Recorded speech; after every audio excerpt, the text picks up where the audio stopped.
How does smoking impact clozapine effectiveness? Have you ever wondered how smoking can affect the treatment of schizophrenia?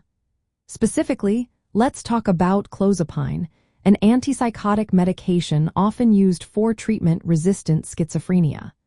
Understanding the relationship between smoking and clozapine can be quite important for those undergoing treatment.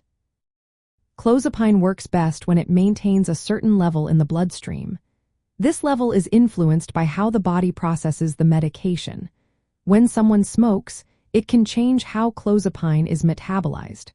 The liver plays a key role in this process, using an enzyme known as CYP1A to break down clozapine. Now, here is where smoking comes into play. Tobacco smoke contains specific chemicals that actually increase the activity of the CYP1A enzyme. This means that when someone smokes, clozapine is broken down faster than normal. As a result, the blood levels of clozapine drop, which can make the medication less effective. This is particularly concerning for individuals who rely on clozapine to manage their schizophrenia symptoms. Interestingly, even smoking just a few cigarettes a day can have an impact. Research shows that as few as 5 cigarettes can be enough to alter how clozapine is metabolized.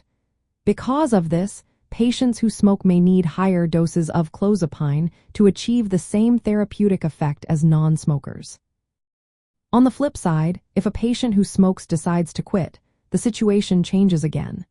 The activity of the CYP1A enzyme decreases quickly, often reaching a new steady state within about a week. This drop in enzyme activity can cause clozapine levels in the blood to rise significantly, sometimes by more than 50%. This increase can lead to potential side effects, such as sedation, rapid heartbeat, and even seizures. Given that over 60% of patients with schizophrenia smoke, healthcare providers must consider smoking habits when prescribing clozapine. Regular monitoring of clozapine blood levels is essential.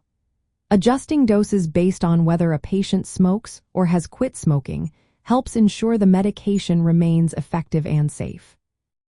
For example, if a patient is admitted to a smoke-free facility, they may need a dose reduction to avoid the risk of clozapine toxicity.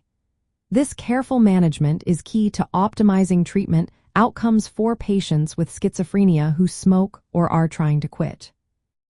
In summary, smoking can significantly lower the effectiveness of clozapine by speeding up its breakdown in the body. Conversely, quitting smoking can raise clozapine levels and increase the risk of side effects. Therefore, it is vital for both patients and healthcare providers to stay aware of these interactions to manage treatment effectively.